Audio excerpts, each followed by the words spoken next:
ಇಲ್ಲಿಯವರೆಗೆ ಏ ಹುಡುಗಿ, ನಾವು ನಿನಗೆ ತಾತ ಅಲ್ಲ ಎಂದು ಭೂಪೇಂದ್ರ ಅವರು ಅವಳ ಮೇಲೆ ಗರ್ಜಿಸುತ್ತಾರೆ. ಕಾವ್ಯ ಅವರ ಮಾತಿಗೆ ಆಶ್ಚರ್ಯಚಕಿತಳಾಗುತ್ತಾಳೆ. ಅವಳು ಆಶ್ಚರ್ಯದಿಂದ ಅವರ ಕಡೆಗೆ ನೋಡುತ್ತಾಳೆ. ಇದು ವಿರಾಟ್ನ ಜೀವನದಿಂದ ಹೊರಹೋಗುವ ಬೆಲೆ. ಈಗ ನೀನು ಅವನೊಂದಿಗೆ ಇರಲು ಸಾಧ್ಯವಿಲ್ಲ. ನಿನ್ನನ್ನು ಯಾವ ಕೆಲಸಕ್ಕೆ ಇಲ್ಲಿಗೆ ಕರೆತರಲಾಗಿತ್ತೋ ಅದು ಈಗ ಮುಗಿದಿದೆ. ಹಾಗಾಗಿ ನನಗೆ ನಿನ್ನ ಅವಶ್ಯಕತೆ ಇಲ್ಲ. ಇದು ನೀನು ಇಷ್ಟು ದಿನ ಇದ್ದದ್ದಕ್ಕೆ ಬೆಲೆ. ಈ ಹಣವನ್ನು ಹಿಡಿದು ಇಲ್ಲಿಂದ ಹೊರಟು ಹೋಗು ಎನ್ನುತ್ತಾರೆ. ಕಾವ್ಯ ಕಣ್ಣೀರಿನಿಂದ ಭೂಪೇಂದ್ರ ಅವರ ಕಡೆಗೆ ನೋಡುತ್ತಿದ್ದಳು. ಮುಂದುವರಿದ ಭಾಗ. ಭೂಪೇಂದ್ರ ಅವರ ನಿಜವಾದ ಮುಖವನ್ನು ನೋಡಿದ ಕಾವ್ಯ ಶಾಕ್ನಲ್ಲಿದ್ದಳು. ಅವಳು ಕಣ್ಣೀರು ತುಂಬಿದ ಕಣ್ಣುಗಳಿಂದ ಭೂಪೇಂದ್ರ ಅವರ ಕಡೆ ನೋಡುತ್ತಾ, ನನ್ನನ್ನು ಇಲ್ಲಿ ಯಾವ ಕೆಲಸಕ್ಕೆ ಕರೆತರಲಾಗಿದೆಯೋ ಅದರ ಅರ್ಥವೇನು? ನೀವು ಏನು ಹೇಳಲು ಬಯಸುತ್ತೀರಿ? ಯಾವ ಕೆಲಸ ಎಂದು ಕೇಳುತ್ತಾಳೆ. ಹೌದು, ಈ ಸಮಯದಲ್ಲಿ ನಿನ್ನ ಮನಸ್ಸಿನಲ್ಲಿ ಅನೇಕ ಪ್ರಶ್ನೆಗಳು ಉದ್ಭವಿಸುತ್ತಿರಬಹುದು ಎಂದು ನನಗೆ ತಿಳಿದಿದೆ. ಸಿಗುತ್ತವೆ. ನಿನ್ನ ಎಲ್ಲ ಪ್ರಶ್ನೆಗಳಿಗೂ ಒಂದೊಂದಾಗಿ ಉತ್ತರ ಸಿಗುತ್ತದೆ. ಮೊದಲನೆಯದಾಗಿ, ನಮ್ಮ ಮನೆಯ ಸೊಸೆಯಾಗುವ ಯೋಗ್ಯತೆ ನಿನಗಿಲ್ಲ.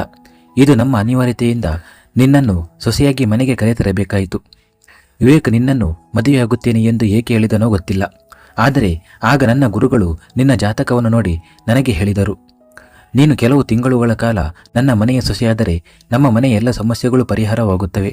ಹಣ, ವ್ಯಾಪಾರ, ಒಪ್ಪಂದ, ಗೌರವ, ನನ್ನ ಕೈಯಿಂದ ತಪ್ಪಿ ಹೋಗುತ್ತಿದ್ದ ಎಲ್ಲವನ್ನೂ ತಡೆಯಲು ಒಂದೇ ಮಾರ್ಗವಿತ್ತು. ಹೇಗಾದರೂ ನಿನ್ನನ್ನು ಈ ಮನೆಯ ಸೊಸೆಯಾಗಿ ಕರೆತರುವುದು. ಅದಕ್ಕಾಗಿಯೇ ನಾನು ವಿವೇಕ್ನೊಂದಿಗೆ ನಿನ್ನ ಮದುವೆಗೆ ಒಪ್ಪಿಕೊಂಡೆ. ಆದರೆ ಕೊನೆಯಲ್ಲಿ ವಿವೇಕ್ ಮೋಸ ಮಾಡಿದ. ಆದರೆ ಆಗ ನನಗೆ ಒಂದು ಐಡಿಯಾ ಬಂತು. ನಿನ್ನ ಮದುವೆಯನ್ನು ವಿರಾಟ್ನೊಂದಿಗೆ ಏಕೆ ಮಾಡಬಾರದು?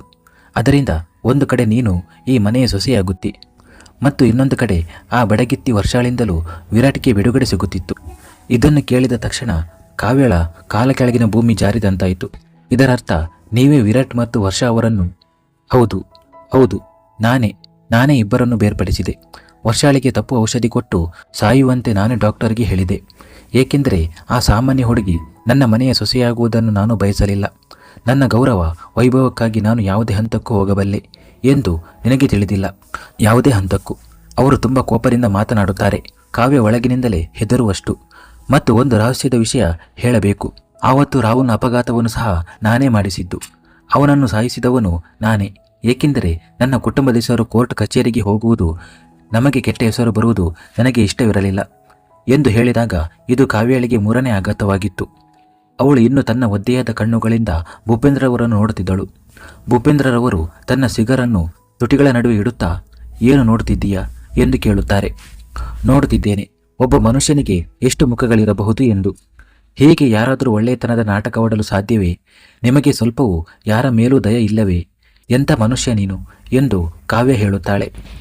ಇದನ್ನು ಕೇಳಿದ ತಕ್ಷಣ ಭೂಪೇಂದ್ರರವರು ಕೋಪದಿಂದ ಕೆಂಡಾಮಂಡಲವಾಗುತ್ತಾರೆ ಮತ್ತು ಕ್ಷಣಾರ್ಧದಲ್ಲಿ ಕಾವ್ಯ ಬಳಿ ಹೋಗಿ ಅವಳನ್ನು ಕೂದಲನ್ನು ಹಿಡಿದು, ನಿನ್ನ ಮಿತಿಯಲ್ಲಿರು ಹುಡುಗಿ, ನಾನು ಎಂಥ ಮನುಷ್ಯನೋ ಅಲ್ಲವೋ ಎಂದು ತಿಳಿಯುವುದು ನಿನ್ನ ಕೆಲಸವಲ್ಲ. ನಿನ್ನ ಯಾವ ಕೆಲಸವಿತ್ತೋ ಅದು ಈಗ ಮುಗಿದಿದೆ. ವಿರಾಟ್ ವರ್ಷಳನ್ನು ಮರೆತಿದ್ದಾನೆ.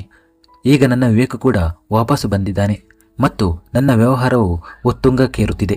ಈಗ ನನಗೆ ನಿನ್ನ ಯಾವ ಅಗತ್ಯವೂ ಇಲ್ಲ. ಅವರು ಅವಳ ಕೂದಲನ್ನು ತುಂಬ ಜೋರಾಗಿ ಹಿಡಿದು ಮಾತನಾಡುತ್ತಿದ್ದರು.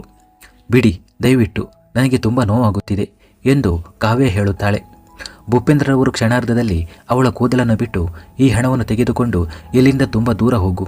ನಿನ್ನ ದೇವತೆಗಳಿಗೂ ನಿನ್ನನ್ನು ತಲುಪಲು ಸಾಧ್ಯವಾಗದಷ್ಟು ದೂರ ಎಂದು ಹೇಳುತ್ತಾರೆ. ಕಾವ್ಯಳ ಹೃದಯ ಜೋರಾಗಿ ಬಡಿದುಕೊಳ್ಳುತ್ತಿತ್ತು. ಅವಳ ಮುಖದ ಮೇಲೆ ಬೆವರಿನ ಹನಿಗಳು ಮೂಡಿದವು. ಇದು ಭೂಪೇಂದ್ರರವರ ಅಂಥ ರೂಪವೆಂದು ಅವಳು ಕನಸಿನಲ್ಲಿಯೂ ಊಹಿಸಿರಲಿಲ್ಲ. ಅವಳಿಗೆ ತುಂಬ ಭಯವಾಗುತ್ತಿತ್ತು.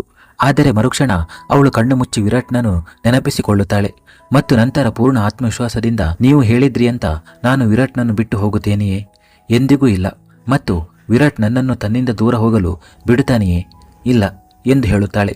ಇದನ್ನು ಕೇಳಿದ ತಕ್ಷಣ ಭೂಪೇಂದ್ರರವರು ವಕ್ರವಾಗಿ ನಗುತ್ತಾ ತನ್ನ ಮುಖವನ್ನು ಅವಳ ಮುಖದ ತುಂಬ ಹತ್ತಿರಕ್ಕೆ ತರುತ್ತಾ, ಇಂದು ರಾತ್ರಿ ನೀನು ಇಲ್ಲಿಂದ ಮತ್ತು ವಿರಾಟ್ನ ಜೀವನದಿಂದ ಹೋಗದಿದ್ದರೆ ವಿರಾಟ್ ನಾಳಿನ ಸೂರ್ಯನನ್ನು ನೋಡಲಾರ. ನಾನು ಅವನನ್ನು ಕೊಲ್ಲುತ್ತೇನೆ ಎಂದು ಹೇಳುತ್ತಾರೆ. ಕಾವ್ಯಳ ಕಣ್ಣುಗಳಿಂದ ಮತ್ತೊಮ್ಮೆ ಕಣ್ಣೀರು ಹರಿಯುತ್ತದೆ. ನೀವು ಹಾಗೆ ಮಾಡಲು ಸಾಧ್ಯವಿಲ್ಲ ಎಂದು ಅವಳು ಅಳುತ್ತಾ ಹೇಳುತ್ತಾಳೆ. ನಾನು ಮಾಡಬಲ್ಲೆ. ನನ್ನ ಗೌರವಕ್ಕಾಗಿ ನಾನು ಏನು ಬೇಕಾದರೂ ಮಾಡಬಲ್ಲೆ.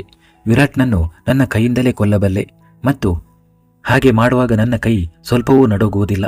ನಿನ್ನ ಮತ್ತು ವಿರಾಟ್ನ ಒಳ್ಳೆಯದು ನೀನು ಅವನ ಜೀವನದಿಂದ ದೂರ ಹೋಗುವುದರಲ್ಲಿದೆ, ತುಂಬ ದೂರ ಎಂದು ಹೇಳುತ್ತಾರೆ. ಕಾವ್ಯ ಅಳುತ್ತಾ, ಇಂತಹ ಅನ್ಯಾಯ ಮಾಡಬೇಡಿ ತಾತ. ಅವನು ಮುರಿದು ಹೋಗುತ್ತಾನೆ, ಮತ್ತೆ ಚೂರಾಗುತ್ತಾನೆ. ತುಂಬ ಕಷ್ಟಪಟ್ಟು ಅವನು ಬದುಕಲು ಕಲಿತಿದ್ದಾನೆ. ಮೊದಲೇ ಒಮ್ಮೆ ನೀವು ಅವನನ್ನು ಹಾಳು ಮಾಡಿದ್ದೀರಿ. ಈ ಬಾರಿ ಹಾಗಾದರೆ ಅವನು ಎಂದಿಗೂ ಚೇತರಿಸಿಕೊಳ್ಳಲಾರ. ನಮ್ಮನ್ನು ಬೇರ್ಪಡಿಸಬೇಡಿ. ನಾನು ನಿಮ್ಮ ಮುಂದೆ ಕೈ ಮುಗಿಯುತ್ತೇನೆ. ಅವನು ನನ್ನನ್ನು ತುಂಬ ಪ್ರೀತಿಸುತ್ತಾನೆ. ನಾನಿಲ್ಲದೆ ಅವನು ಇರಲಾರ ಎಂದು ಹೇಳುತ್ತಾಳೆ. ಅವನ ಬಗ್ಗೆ ಚಿಂತಿಸುವ ಅಗತ್ಯ ನಿನಗಿಲ್ಲ. ಮತ್ತು ಯಾವ ಪ್ರೀತಿಯ ಬಗ್ಗೆ ಮಾತನಾಡುತ್ತಿದ್ದೀಯಾ ನೀನು? ಯಾವ ಪ್ರೀತಿ? ಅವನು ವರ್ಷಗಳನ್ನು ಕೂಡ ತುಂಬ ಪ್ರೀತಿಸುತ್ತಿದ್ದ. ಆದರೆ ಏನಾಯಿತು? ಇಬ್ಬರು ಬೇರೆಯಾದರಲ್ಲ. ತನ್ನ ಪ್ರೀತಿಗಿಂತ ಹೆಚ್ಚಾಗಿ ಅವನು ನನ್ನ ಮಾತಿಗೆ ಬೆಲೆ ಕೊಟ್ಟ. ಕಾವ್ಯ ಸ್ವಲ್ಪ ಕೋಪದಿಂದ ಅವರು ಬೇರೆಯಾಗಿರಲಿಲ್ಲ. ಆದರೆ ನೀವು ಚಾಣಾಕ್ಷತನದಿಂದ ಮಾಡಿದ್ದೀರಿ ಮತ್ತು ವಿರಾಟ್ನ ಮೇಲೆ ಮದುವೆಯಾಗಲು ಒತ್ತಡ ಹೇರಿದ್ದೀರಿ. ಆದರೆ ಮೊದಲಿನ ವಿಷಯ ಬೇರೆ ಮತ್ತು ಇಂದಿನ ವಿಷಯ ಬೇರೆ. ಇಂದು ವಿರಾಟ್ ಬದಲಾಗಿದ್ದಾನೆ. ನನ್ನ ಪ್ರೀತಿ ಅವನನ್ನು ಬದಲಾಯಿಸಿದೆ. ಅವನು ನನ್ನನ್ನು ಎಂದಿಗೂ ತನ್ನಿಂದ ದೂರ ಹೋಗಲು ಬಿಡುವುದಿಲ್ಲ. ಅವಳು ಕೋಪದಿಂದ ಕೂಗುತ್ತಾ ಹೇಳುತ್ತಾಳೆ. ಏನೂ ಬದಲಾಗಿಲ್ಲ ಮತ್ತು ಎಂದಿಗೂ ಬದಲಾಗುವುದಿಲ್ಲ. ಭೂಪೇಂದ್ರ ಅವರು ಅದಕ್ಕಿಂತಲೂ ಜೋರಾಗಿ ಕೂಗುತ್ತಾ ಹೇಳುತ್ತಾರೆ. ಅವನು ನನ್ನ ಮೊಮ್ಮಗ, ನನ್ನವನು. ನಾನು ಅವನನ್ನು ಬೆಳೆಸಿದ್ದೇನೆ ಮತ್ತು ಅವನು ನನ್ನ ಮಾತನ್ನು ಎಂದಿಗೂ ತಿರಸ್ಕರಿಸದ ರೀತಿಯಲ್ಲಿ ಬೆಳೆಸಿದ್ದೇನೆ. ನಾನು ಇಲ್ಲಿ ಕುಳಿತುಕೋ ಎಂದರೆ ಅವನು ಇಲ್ಲೇ ಕುಳಿತುಕೊಳ್ಳುತ್ತಾನೆ. ನಾನು ಇಲ್ಲಿ ನಿಂತುಕೋ ಅಂದರೆ ಅವನು ಅಲ್ಲೇ ನಿಲ್ಲುತ್ತಾನೆ. ಒಮ್ಮೆ ವಿವೇಕ್ ನನ್ನ ಮಾತನ್ನು ಕಡೆಗಣಿಸಬಹುದು, ಆದರೆ ವಿರಾಟ್ ಎಂದಿಗೂ ಇಲ್ಲ. ಇದು ನಿನ್ನ ತಪ್ಪು ತಿಳುವಳಿಕೆ ನಿನಗಾಗಿದೆ ಹುಡುಗಿ. ವಿರಾಟ್ನ ಮದುವೆಯನ್ನು ಶ್ರೀಮಂತ ಮನೆಯ ಹುಡುಗಿಯೊಂದಿಗೆ ನಾನು ಮಾಡಿಸಿದಾಗ ಅದು ಬೇಗನೆ ದೂರ ಹೋಗುತ್ತದೆ ಮತ್ತು ಅವನು ಸುಮ್ಮನೆ ಮಾಡುತ್ತಾನೆ. ಮತ್ತು ನಂತರ 4 ದಿನಗಳಲ್ಲಿ ನಿನ್ನ ಈ ಪ್ರೀತಿ ಮಾಯವಾಗುತ್ತದೆ. ಭೂಪೇಂದ್ರ ಅವರು ವಕ್ರವಾಗಿ ನಗುತ್ತಾ ಹೇಳುತ್ತಾರೆ. ವಿರಾಟ್ ಎಂದಿಗೂ ಹಾಗೆ ಮಾಡುವುದಿಲ್ಲ. ನನ್ನ ಪ್ರೀತಿ ಅಷ್ಟು ದುರ್ಬಲವಲ್ಲ. ಕಾವ್ಯ ಪೂರ್ಣ ಆತ್ಮವಿಶ್ವಾಸದಿಂದ ಹೇಳುತ್ತಾಳೆ. ಅದು ಗೊತ್ತಾಗುತ್ತದೆ ಬಿಡು. ಆದರೆ ನೀನು ವಿರಾಟ್ನ ಮುಂದೆ ಬಾಯಿ ಬಿಟ್ಟರೆ ಅದರ ಪರಿಣಾಮವನ್ನು ವಿರಾಟ್ನೊಂದಿಗೆ ನಿನ್ನ ಮನೆಯವರೂ ಅನುಭವಿಸುತ್ತಾರೆ ಎಂದು ಹೇಳುತ್ತಾರೆ. ಇದನ್ನು ಕೇಳಿದ ತಕ್ಷಣ ಕಾವ್ಯಳ ಕಣ್ಣುಗಳು ಆಶ್ಚರ್ಯದಿಂದ ಹಿಗ್ಗುತ್ತವೆ. ನಿಮ್ಮ ಮನೆಯವರನ್ನು ನೋಡಲು ಬಯಸುತ್ತೀಯಾ ಎಂದು ಹೇಳಿ ಅವರು ಯಾರಿಗೋ ವಿಡಿಯೋ ಕಾಲ್ ಮಾಡುತ್ತಾರೆ. ಮತ್ತು ನಂತರ ಆ ದೃಶ್ಯವನ್ನು ನೋಡಿ ಕಾವ್ಯಳ ಹೃದಯ ನಡುಗುತ್ತದೆ. ಅವಳ ತಾಯಿ, ಅಜ್ಜಿ, ಅಪ್ಪ ಮೂವರನ್ನು ಹಗ್ಗಗಳಿಂದ ಕಟ್ಟಿ ಹಾಕಲಾಗಿತ್ತು ಮತ್ತು ಮೂವರ ಕಣ್ಣಿಗೂ ಬಟ್ಟೆ ಕಟ್ಟಲಾಗಿತ್ತು. ಮೂವರಿಗೂ ಸ್ವಲ್ಪ ದೂರದಲ್ಲಿ ಬೆಂಕಿ ಹಚ್ಚಲಾಗಿತ್ತು ಮತ್ತು ಅದರ ಜ್ವಾಲೆಗಳು ಅವರನ್ನು ತಲುಪುತ್ತಿದ್ದವು. ಇಲ್ಲ ಎಂದು ಕಾವ್ಯ ಒಮ್ಮೆಲೆ ಕಿರುಚುತ್ತಾಳೆ. ಭೂಪೇಂದ್ರ ಅವರು ಅವಳ ತೋಳನ್ನು ಹಿಡಿದು ಹಿಂದಕ್ಕೆ ತಿರುಗಿಸುತ್ತಾ, ನೀನು ಬಯಸಿದರೆ ಮೂವರ ಜೀವವನ್ನು ಉಳಿಸಬಹುದು. ಇಲ್ಲದಿದ್ದರೆ ಈ ಬೆಂಕಿ ಕೆಲವೇ ನಿಮಿಷಗಳಲ್ಲಿ ಅವರನ್ನು ಸುಟ್ಟು ಬೂದಿ ಮಾಡುತ್ತದೆ. ಈಗ ನಿರ್ಧಾರ ನಿನ್ನ ಕೈಯಲ್ಲಿದೆ. ಮತ್ತು ಒಂದು ವಿಷಯ ನೆನಪಿಡು, ನೀನು ಇಲ್ಲಿಂದ ಹೋಗದಿದ್ದರೆ ವಿರಾಟ್ಗೆ ಇದಕ್ಕಿಂತಲೂ ಕೆಟ್ಟ ಗತಿ ಕಾದಿದೆ ಎಂದು ಹೇಳುತ್ತಾರೆ. ಕಾವ್ಯಳ ಕಣ್ಣುಗಳಿಂದ ಸತತವಾಗಿ ಕಣ್ಣೀರು ಹರಿಯುತ್ತಿತ್ತು. ಅವಳು ತನ್ನನ್ನು ಎಂದಿಗೂ ಇಷ್ಟು ಅಸಹಾಯಕಳಾಗಿ ಭಾವಿಸಿರಲಿಲ್ಲ. ಆಗ ಅವಳಿಗೆ ತಾನು ಗರ್ಭಿಣಿ ಎಂಬುದು ನೆನಪಾಗುತ್ತದೆ. ಅವಳ ಕೈ ತನ್ನ ಹೊಟ್ಟೆಯ ಮೇಲೆ ಹೋಗುತ್ತದೆ. ಭೂಪೇಂದ್ರ ಅವರಿಗೆ ಈ ವಿಷಯ ತಿಳಿದರೆ ಅವರು ತನ್ನ ಮಗುವನ್ನು ಕೂಡ ಕೊಲ್ಲಿಸಬಹುದು ಎಂದು ಅವಳಿಗೆ ಅನಿಸುತ್ತದೆ. ಈ ಯೋಚನೆಯಿಂದಲೇ ಅವಳು ಒಳಗಿನಿಂದಲೇ ನಡುಗುತ್ತಾಳೆ. ಭೂಪೇಂದ್ರರ ಮಾತನ್ನು ಕೇಳುವುದನ್ನು ಬಿಟ್ಟು ಅವಳಿಗೆ ಬೇರೆ ದಾರಿಯೇ ಇರಲಿಲ್ಲ. ಅವಳು ಅಸಹಾಯಕಳಾಗಿ ಅಲ್ಲೇ ಕುಳಿತು ತನ್ನ ಮುಖವನ್ನು ಕೈಗಳಿಂದ ಮುಚ್ಚಿಕೊಂಡು ಅಳಲು ಪ್ರಾರಂಭಿಸುತ್ತಾಳೆ. ಅವಳ ಅಸಹಾಯಕತೆಯನ್ನು ನೋಡಿ ಭೂಪೇಂದ್ರರವರು ತನ್ನ ಕುತಂತ್ರಿ ನಗುವಿನೊಂದಿಗೆ, ನಿನ್ನ ಕಣ್ಣೀರು ನಿನ್ನ ಅಸಹಾಯಕತೆಯನ್ನು ಹೇಳುತ್ತಿವೆ. ನೀನು ನನ್ನ ಮಾತನ್ನು ಕೇಳುತ್ತಿದ್ದೀಯಾ ಎಂದು ಹೇಳುತ್ತಿವೆ. ಸೂರ್ಯವಂಶಿಗಳ ಕಾಲುಗಳ ಕೆಳಗೆ ನಿನ್ನ ಯೋಗ್ಯತೆ ಇಷ್ಟೇ. ನೀನು ಎಂದಿಗೂ ಇಲ್ಲಿಗೆ ಮರಳುವ ತಪ್ಪನ್ನು ಮಾಡುವುದಿಲ್ಲ ಎಂದು ಭಾವಿಸುತ್ತೇನೆ. ಈಗ ಇಲ್ಲಿಂದ ಹೊರಡು ಎಂದು ಹೇಳುತ್ತಾರೆ. ಕಾವ್ಯಳಿಗೆ ತನ್ನ ಕಿವಿಗಳನ್ನು ನಂಬಲು ಸಾಧ್ಯವಾಗುತ್ತಿರಲಿಲ್ಲ. ಒಬ್ಬ ಮನುಷ್ಯ ಇಷ್ಟು ಮಟ್ಟಿಗೆ ಒಳ್ಳೆಯವನಂತೆ ಹೇಗೆ ನಟಿಸಬಹುದು? ಭೂಪೇಂದ್ರರ ಕಠಿಣ ಮಾತುಗಳು ಅವಳ ಕಿವಿಯಲ್ಲಿ ಪ್ರತಿಧ್ವನಿಸುತ್ತಿದ್ದವು. ಅವಳನ್ನು ಒಳಗಿನಿಂದ ಮುರಿಯುತ್ತಿದ್ದವು. ವಿರಾಟ್ನಿಂದ ದೂರ ಹೋಗುವ ಯೋಚನೆಯೇ ಅವಳ ಪ್ರಾಣವನ್ನು ತೆಗೆಯುವಂತಿತ್ತು. ಆದರೆ ಮರುಕ್ಷಣ ತನ್ನ ಮನೆಯವರ ಸ್ಥಿತಿ, ತನ್ನ ಮಗುವಿನ ಯೋಚನೆ ಮತ್ತು ನಿಜವಾಗಿಯೂ ಭೂಪೇಂದ್ರವರು ವಿರಾಟ್ಗೆ ಹಾನಿ ಮಾಡಿದರೆ ಈ ಯೋಚನೆಯಿಂದಲೇ ಅವಳು ತುಂಬ ಹೆದರುತ್ತಾಳೆ. ಕಾವ್ಯ ಸುಸ್ತಾದ ಹೆಜ್ಜೆಗಳೊಂದಿಗೆ ತನ್ನ ಕೋಣೆಗೆ ಹೋಗುತ್ತಾಳೆ ಮತ್ತು ಒಳಗೆ ಹೋಗಿ ಜೋರಾಗಿ ಅಳಲು ಪ್ರಾರಂಭಿಸುತ್ತಾಳೆ. ಭೂಪೇಂದ್ರರವರು ಆರಾಮವಾಗಿ ತನ್ನ ಕುರ್ಚಿಯಲ್ಲಿ ಕುಳಿತುಕೊಳ್ಳುತ್ತಾ, ಈಗ ನಾನು ಏನು ಬಯಸುತ್ತೇನೋ ಅದೇ ಆಗುತ್ತದೆ. ಈ ಹುಡುಗಿ ಇನ್ನು ಮುಂದೆ ವಿರಾಟ್ನ ಜೀವನದಲ್ಲಿ ಮತ್ತೆ ಬರುವುದಿಲ್ಲ ಅಂದುಕೊಳ್ಳುತ್ತಾರೆ. ವಿರಾಟ್ ಒಂದು ಸಭೆಯಲ್ಲಿದ್ದನು. ಅದು ಈಗಷ್ಟೇ ಮುಗಿದಿತ್ತು. ಸಭೆ ಮುಗಿದ ನಂತರ ಅವನು ತನ್ನ ಫೋನನ್ನು ಪರಿಶೀಲಿಸುತ್ತಾನೆ. ಆಶ್ಚರ್ಯ, ಇಂದು ಶ್ರೀಮತಿ ಸೂರ್ಯವಂಶಿಯ ಒಂದು ಕರೆ ಇಲ್ಲವೇ? ಇದುವರೆಗೆ 10 ಬಾರಿ ಕರೆ ಮಾಡುತ್ತಿದ್ದಳು. ನನಗೆ ಗೊತ್ತಿಲ್ಲ ಈ ಹುಡುಗಿಯ ಮನಸ್ಸಿನಲ್ಲಿ ಏನೇನು ನಡೆಯುತ್ತಿರುತ್ತದೆಯೋ ಎಂದು.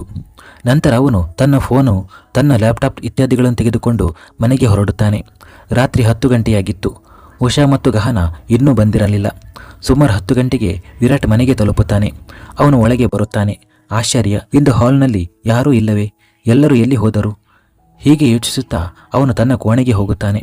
ವಿರಾಟ್ ಕೋಣೆಯ ಬಾಗಿಲು ತೆರೆದು ಒಳಗೆ ಹೋಗುತ್ತಾನೆ ಮತ್ತು ನೋಡುತ್ತಾನೆ. ಕಾವ್ಯ ಕೋಣೆಯಲ್ಲಿರುವ ಕಿಟಕಿಯ ಬಳಿ ನಿಂತಿದ್ದಾಳೆ. ಪಿಸ್ತಾ ಬಣ್ಣದ ಸೀರೆಯಲ್ಲಿ ಅವಳ ಬಿಳಿಯ ಮೈಬಣ್ಣ ಇನ್ನಷ್ಟು ಹೊಳೆಯುತ್ತಿತ್ತು. ಗಾಳಿಗೆ ಅವಳ ಸೆರಗು ಹಾರಾಡುತ್ತಿತ್ತು. ಅದು ವಿರಾಟ್ನನ್ನು ಹುಚ್ಚನನ್ನಾಗಿಸಲು ಸಾಕಾಗಿತ್ತು. ವಿರಾಟ್ ತನ್ನ ಆಫೀಸ್ ಬ್ಯಾಗನ್ನು ಪಕ್ಕಕ್ಕೆ ಇಡುತ್ತಾನೆ ಮತ್ತು ನಿಧಾನವಾಗಿ ಅವಳ ಹಿಂದೆ ಹೋಗಿ ಅವಳನ್ನು ತನ್ನ ತೋಳುಗಳಲ್ಲಿ ತುಂಬಿಕೊಳ್ಳುತ್ತಾ, ಶ್ರೀಮತಿ ಸೂರ್ಯವಂಶಿ, ನಾನು ಮಾಡಿದ ಅಂಥ ಯಾವ ತಪ್ಪು ನಿಮ್ಮಿಂದ ನಮ್ಮ ಬರುವಿಕೆಯ ಸುಳಿವು ಸಿಗದಂತೆ ಮಾಡಿತು ಎಂದು ಹೇಳುತ್ತಾ ಅವನು ಅವಳನ್ನು ಸಂಪೂರ್ಣವಾಗಿ ತನ್ನ ಬಾಹುಗಳಲ್ಲಿ ಬಂಧಿಸಿಕೊಳ್ಳುತ್ತಾನೆ. ಕಾವ್ಯಳ ಚಡಪಡಿಸುವ ಮನಸ್ಸಿಗೆ ಬಹಳ ನೆಮ್ಮದಿ ಸಿಗುತ್ತದೆ. ಅವಳ ಕಣ್ಣೀರು ಹರಿಯಲು ಕಾತರವಾಗಿದ್ದವು. ಅದನ್ನು ಅವಳು ತನ್ನೊಳಗೆ ತಡೆದುಕೊಳ್ಳುತ್ತಾಳೆ. ವಿರಾಟ್ ಅವಳ ಅಳುವ ಮುಖವನ್ನು ನೋಡುವ ಮೊದಲೇ ಕಾವ್ಯ ಹಿಂದೆ ತಿರುಗಿ ಅವನನ್ನು ತಬ್ಬಿಕೊಂಡು ತನ್ನ ಮುಖವನ್ನು ಅವನ ಎದೆಯಲ್ಲಿ ಮುಚ್ಚಿಕೊಳ್ಳುತ್ತಾಳೆ. ಅವಳು ಏನನ್ನು ಎದುರಿಸುತ್ತಿದ್ದಾಳೆಂದು ಅವಳಿಗೆ ಮಾತ್ರ ತಿಳಿದಿತ್ತು. ವಿರಾಟ್ ಅವಳನ್ನು ತನ್ನ ತೋಳುಗಳಲ್ಲಿ ತುಂಬಿಕೊಳ್ಳುತ್ತಾ, ಓಹೋ, ಈಗ ಬಹಳ ಪ್ರೀತಿ ಬರುತ್ತಿದೆಯಲ್ಲ, ಇಂದು ಒಂದು ಫೋನ್ ಕೂಡ ಮಾಡಲಿಲ್ಲ ನೀನು, ಅವನು ಅಸಮಾಧಾನದಿಂದ ಹೇಳುತ್ತಾನೆ. ಕೆಲವೊಮ್ಮೆ ಕೆಲವು ವಿಷಯಗಳು ನಮ್ಮ ಕೈಯಲ್ಲಿ ಇರುವುದಿಲ್ಲ ವಿರಾಟ್, ಮತ್ತು ಕೆಲವೊಮ್ಮೆ ಪರಿಸ್ಥಿತಿಗಳು ನಾವು ಎಂದಿಗೂ ಮಾಡಲು ಬಯಸದ ಕೆಲಸಗಳನ್ನು ಮಾಡಲು ನಮ್ಮನ್ನು ಅಷ್ಟು ಬಲವಂತಪಡಿಸುತ್ತವೆ. ಇಷ್ಟವಿಲ್ಲದಿದ್ದರೂ ನಾವು ನಮ್ಮ ಜೀವನದಿಂದ ದೂರವಾಗಬೇಕಾಗುತ್ತದೆ. ಕಾವ್ಯ ಅವನ ಎದೆಗೆ ಅಂಟಿಕೊಂಡೇ ಹೇಳುತ್ತಾಳೆ. ವಿರಾಟ್ಗೆ ಅವಳ ಮಾತುಗಳ ಅರ್ಥವೇ ಆಗುವುದಿಲ್ಲ. ಅವನು ಅವಳನ್ನು ಸ್ವಲ್ಪ ದೂರ ತಳ್ಳುತ್ತಾ, ಹುಚ್ಚಿಯಾಗಿದ್ದೀಯಾ ನೀನು, ಇದು ಯಾವ ಹುಚ್ಚು ಹುಚ್ಚು ಮಾತುಗಳನ್ನು ಹಾಡುತ್ತಿದ್ದೀಯಾ? ಒಂದು ದಿನ ಪೂರ್ತಿ ನನಗೆ ಫೋನ್ ಮಾಡಲಿಲ್ಲ, ಮತ್ತು ಈಗ ದೂರವಾಗುವ ಮಾತುಗಳು, ಸರಿದು ಹೋಗು ನೀನು ಎಂದು ಹೇಳುತ್ತಾ ಅವನ ಕೈ ಮುಂದೆ ಹೋಗಿ ತನ್ನ ಕೋಟನ್ನು ತೆಗೆಯಲು ಪ್ರಾರಂಭಿಸುತ್ತಾನೆ. ಅವನ ಮೂಡು ಹಾಳಾಗಿತ್ತು. ಕಾವ್ಯಳ ಕಣ್ಣುಗಳಲ್ಲಿ ನೀರು ತುಂಬಿಕೊಳ್ಳುತ್ತವೆ. ಅದನ್ನು ಅವಳು ಬೇಗನೆ ಒರೆಸಿಕೊಳ್ಳುತ್ತಾಳೆ. ತನ್ನ ತುಟಿಗಳ ಮೇಲೆ ನಗು ತರಿಸಿಕೊಳ್ಳುತ್ತಾ ವಿರಾಟ್ನ ಹತ್ತಿರ ಹೋಗುತ್ತಾ, ಬಾ, ಅಪ್ಪಿಕೊಳ್ಳೋಣ, ಇಂತಹ ಸುಂದರ ರಾತ್ರಿ ಮತ್ತೆ ಬರಲಿಕ್ಕಿಲ್ಲ, ಬಹುಶಃ ಈ ಜನ್ಮದಲ್ಲಿ ಮತ್ತೆ ಭೇಟಿಯಾಗುವುದು ಇರಲಿಕ್ಕಿಲ್ಲ, ಬಾ ಅಪ್ಪಿಕೊಳ್ಳೋಣ, ಇಂತಹ ಸುಂದರ ರಾತ್ರಿ ಮತ್ತೆ ಬರಲಿಕ್ಕಿಲ್ಲ, ಬಹುಶಃ ಈ ಜನ್ಮದಲ್ಲಿ ಮತ್ತೆ ಭೇಟಿಯಾಗುವುದು ಇರಲಿಕ್ಕಿಲ್ಲ, ಬಾ ಅಪ್ಪಿಕೊಳ್ಳೋಣ. ಹೀಗೆ ಆಡುತ್ತಾ ಅವಳು ತನ್ನ ತೋಳುಗಳನ್ನು ಅವನ ಕತ್ತಿಗೆ ಹಾಕುತ್ತಾಳೆ. ವಿರಾಟ್ ಅವಳ ತೋಳುಗಳನ್ನು ತೆಗೆದು ಇನ್ನೊಂದು ಕಡೆಗೆ ತಿರುಗುತ್ತಾನೆ. ಅವಳ ಮಾತುಗಳು, ಅವಳ ಹಾಡಿನ ಸಾಲುಗಳು ವಿರಾಟ್ಗೆ ಇಷ್ಟವಾಗುತ್ತಿರಲಿಲ್ಲ. ಕಾವ್ಯ ಮತ್ತೆ ಅವನ ಹತ್ತಿರ ಹೋಗುತ್ತಾಳೆ ಮತ್ತು ತುಂಬ ಹತ್ತಿರ ಹೋಗಿ ತನ್ನ ಮಿಂಚುವ ಕಣ್ಣುಗಳಿಂದ ಅವನನ್ನು ನೋಡುತ್ತಾ, ನಮಗೆ ಇಂದು ಈ ಕ್ಷಣಗಳು ಸಿಕ್ಕಿವೆ, ಅದೃಷ್ಟದಿಂದ ನಮ್ಮನ್ನು ಹತ್ತಿರದಿಂದ ಮನಸಾರೆ ನೋಡಿಬಿಡಿ, ನಂತರ ನಿಮ್ಮ ಅದೃಷ್ಟದಲ್ಲಿ ಈ ಮಾತು ಇರಲಿಕ್ಕಿಲ್ಲ, ಬಹುಶಃ ಈ ಜನ್ಮದಲ್ಲಿ ಮತ್ತೆ ಭೇಟಿಯಾಗುವುದು ಇರಲಿಕ್ಕಿಲ್ಲ, ಬಾ ಅಪ್ಪಿಕೊಳ್ಳೋಣ. ವಿರಾಟ್ ಮತ್ತೆ ಅವಳನ್ನು ದೂರ ತಳ್ಳುತ್ತಾನೆ ಮತ್ತು ತನ್ನ ಮುಖವನ್ನು ತಿರುಗಿಸಿ ತನ್ನ ಶರ್ಟ್ನ ಗುಂಡಿಗಳನ್ನು ತೆರೆಯಲು ಪ್ರಾರಂಭಿಸುತ್ತಾನೆ. ಅವನಿಗೇನೋ ಆಗಿತ್ತು. ಕಾವ್ಯ ಹೀಗೆ ಏಕೆ ವರ್ತಿಸುತ್ತಿದ್ದಾಳೆ? ಅವಳಿಗೆ ಏನಾಗಿದೆ? ಅವಳು ನನ್ನಿಂದ ಏನನ್ನೋ ಮುಚ್ಚಿಡುತ್ತಿದ್ದಾಳೆ ಎಂದು ನನಗೆ ಏಕೆ ಅನ್ನಿಸುತ್ತಿದೆ? ವಿವೇಕ್ ಏನಾದರೂ? ಅವನು ತನ್ನ ಮನಸ್ಸಿನಲ್ಲಿ ತಾನೇ ಪ್ರಶ್ನಿಸಿಕೊಳ್ಳುತ್ತಿದ್ದನು. ಮರುಕ್ಷಣ ಅವನು ಹಿಂದೆ ತಿರುಗಿ ಕಿಟಕಿಯ ಬಳಿ ನಿಂತು ಕಣ್ಣೀರು ಒರೆಸಿಕೊಳ್ಳುತ್ತಿದ್ದ ಕಾವ್ಯಳನ್ನು ನೋಡುತ್ತಾನೆ. ಅವಳು ವಿರಾಟ್ನ ಕಡೆ ನೋಡುತ್ತಾಳೆ. ವಿರಾಟ್ ತನ್ನ ಹೆಜ್ಜೆಗಳನ್ನು ಅವಳ ಕಡೆಗೆ ಇಡುತ್ತಾನೆ. ಕಾವ್ಯ ಕೂಡ ತನ್ನ ಹೆಜ್ಜೆಗಳನ್ನು ಅವನ ಕಡೆಗೆ ಇಡುತ್ತಾ, ಹತ್ತಿರ ಬನ್ನಿ, ನಾವು ಪದೇ ಪದೇ ಬರುವುದಿಲ್ಲ, ತೋಳುಗಳನ್ನು ಕತ್ತಿಗೆ ಹಾಕಿ ನಾವು ಜೋರಾಗಿ ಅಳೋಣ ಕಣ್ಣೀರಿನಿಂದ, ಮತ್ತೆ ಈ ಪ್ರೀತಿಯ ಮಳೆ ಇರಲಿಕ್ಕಿಲ್ಲ, ಬಹುಶಃ ಈ ಜನ್ಮದಲ್ಲಿ ಮತ್ತೆ ಭೇಟಿಯಾಗುವುದು ಇರಲಿಕ್ಕಿಲ್ಲ. ಇಬ್ಬರು ಒಬ್ಬರನ್ನೊಬ್ಬರು ಸಮೀಪಿಸುತ್ತಾರೆ. ವಿರಾಟ್ ಬಹಳ ಪ್ರೀತಿಯಿಂದ ಅವಳ ಹಣೆಯನ್ನು ಸ್ಪರ್ಶಿಸುತ್ತಾನೆ ಮತ್ತು ಅವಳ ಕಣ್ಣಿನಿಂದ ಹರಿಯುವ ಕಣ್ಣೀರನ್ನು ತನ್ನ ಕೈಯಿಂದ ಒರೆಸುತ್ತಾ ಅವಳನ್ನು ಅಳದಂತೆ ಸಮಾಧಾನ ಪಡಿಸುತ್ತಾನೆ. ಕಾವ್ಯ ಅವನ ಎದೆಗೆ ಅಪ್ಪಳಿಸುತ್ತಾ, ಬಾ ಅಪ್ಪಿಕೊಳ್ಳೋಣ, ಇಂತಹ ಸುಂದರ ರಾತ್ರಿ ಮತ್ತೆ ಬರಲಿಕ್ಕಿಲ್ಲ, ಬಹುಶಃ ಈ ಜನ್ಮದಲ್ಲಿ ಮತ್ತೆ ಭೇಟಿಯಾಗುವುದು ಇರಲಿಕ್ಕಿಲ್ಲ, ಬಾ ಅಪ್ಪಿಕೊಳ್ಳೋಣ ಎನ್ನುತ್ತಾಳೆ. ಅವಳನ್ನು ಸುಮ್ಮನಾಗಿಸಲು ವಿರಾಟ್ ತಟ್ಟನೆ ತನ್ನ ತುಟಿಗಳನ್ನು ಅವಳ ತುಟಿಗಳ ಮೇಲೆ ಇಡುತ್ತಾನೆ. ಕಾವ್ಯ ಕೂಡ ತನ್ನ ಕಣ್ಣುಗಳನ್ನು ಮುಚ್ಚಿಕೊಳ್ಳುತ್ತಾಳೆ ಮತ್ತು ಅವನನ್ನು ಅನುಭವಿಸಲು ಪ್ರಾರಂಭಿಸುತ್ತಾಳೆ. ವಿರಾಟ್ ಅವಳನ್ನು ತನ್ನ ಮಡಿಲಲ್ಲಿ ಎತ್ತಿಕೊಂಡು ಹಾಸಿಗೆಯ ಕಡೆಗೆ ಹೆಜ್ಜೆ ಹಾಕುತ್ತಾನೆ. ಅವನು ನಿಧಾನವಾಗಿ ಅವಳನ್ನು ಹಾಸಿಗೆಯ ಮೇಲೆ ಕೂರಿಸುತ್ತಾನೆ ಮತ್ತು ತಾನು ಅವಳ ಹತ್ತಿರ ಕುಳಿತುಕೊಳ್ಳುತ್ತಾ, ಸರಿ, ಈಗ ಹೇಳು, ಏನು ವಿಷಯ ಅಂತ ಎಂದು ಹೇಳುತ್ತಾನೆ. ಅದೆಲ್ಲ ಆಮೇಲೆ, ಮೊದಲು ಇದು ಎಂದು ಟೇಬಲ್ ಮೇಲಿದ್ದ ಜ್ಯೂಸ್ ಗ್ಲಾಸ್ ಎತ್ತಿಕೊಂಡು ಅವನ ತುಟಿಗಳಿಗೆ ಇಡುತ್ತಾಳೆ. ವಿರಾಟ್ ಜ್ಯೂಸ್ ಕುಡಿಯುತ್ತಿದ್ದಂತೆ ಕಾವ್ಯಳ ಹೃದಯ ಮುಳುಗುತ್ತಿತ್ತು. ಏಕೆಂದರೆ ಜ್ಯೂಸ್ನಲ್ಲಿ ನಿದ್ರೆ ಬರುವ ಔಷಧಿ ಇದೆ ಎಂದು ಅವಳಿಗೆ ತಿಳಿದಿತ್ತು. ಇದನ್ನು ಕುಡಿದ ತಕ್ಷಣ ವಿರಾಟ್ ಗಾಢ ನಿದ್ರೆಗೆ ಜಾರುತ್ತಾನೆ ಮತ್ತು ನಂತರ ಅವಳು ಇಲ್ಲಿಂದ ಹೋಗಬೇಕಾಗುತ್ತದೆ.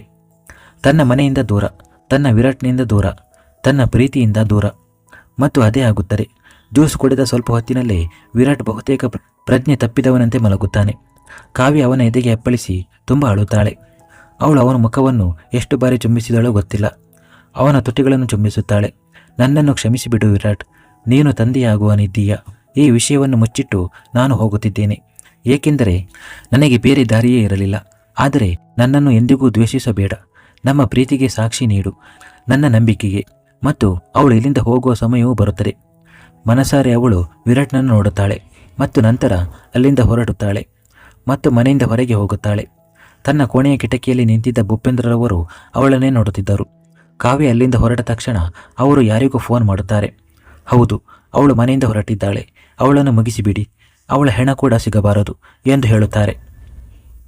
ಮುಂದುವರಿಯುವುದು.